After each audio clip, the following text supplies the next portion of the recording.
Have you ever wondered why you attract the same kind of relationships, even when you promise yourself, never again? Why you keep falling for people who are distant, or feel responsible for fixing everyone around you? It's not just bad luck. It's the echo of your childhood, whispering through every connection you make as an adult. Let's talk about how childhood trauma shapes the way we love, trust, and connect. When you were a child, you didn't just learn how to walk or talk.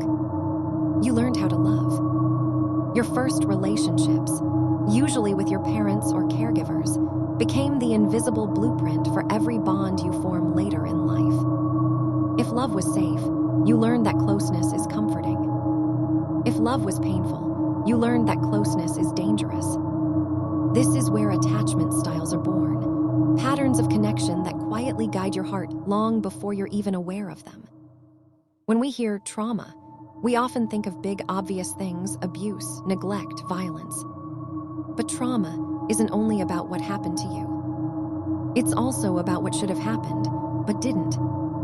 Maybe no one hugged you when you cried. Maybe your feelings were ignored. Maybe you had to grow up too fast because the adults around you weren't emotionally available. Those small moments, repeated over time, teach your brain that love is unpredictable, that being yourself is unsafe, and that you must earn affection to be worthy of it. As adults, those unhealed lessons don't disappear, they just change shape.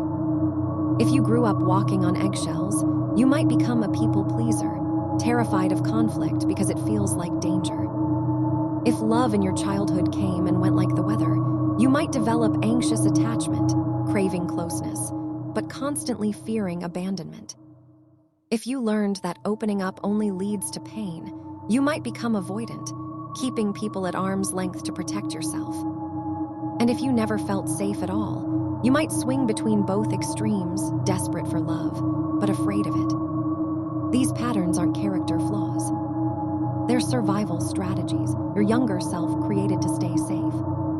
When you grow up in an environment where love and pain are mixed together, your brain wires itself to believe that love must be earned. You may find yourself drawn to emotionally unavailable people because they feel familiar. Calm, kind love can feel boring because it doesn't match the chaos your nervous system is used to. You might overthink every text, every silence, every tone of voice, not because you're insecure, but because unpredictability used to mean danger. Your body remembers what your mind tries to forget. Sometimes, what we call overreacting in relationships isn't an overreaction at all. It's a flashback. Not to a memory, but to a feeling. Your partner doesn't reply for a few hours, and suddenly you feel abandoned, the same way you did as a child when no one came to comfort you. They raise their voice, and your heart races, even if they're not actually angry at you. These are your younger parts, the scared, unseen versions of you, trying to protect you the only way they know how. Here's the hardest truth. Until you heal the wounds of your past, you'll keep meeting people who mirror them. That's why you might say, why do I always attract the same kind of person? Because your subconscious is not looking for love, it's looking for familiarity. It's trying to replay the old story and finally get a different ending. But healing doesn't come from finding someone new to fix the wound. It comes from realizing that you have the power to stop the pattern. Healing childhood trauma doesn't mean blaming your parents forever.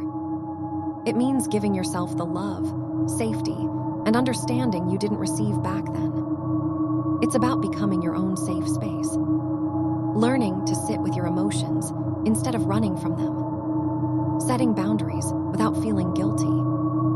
Choosing partners who bring peace, not confusion.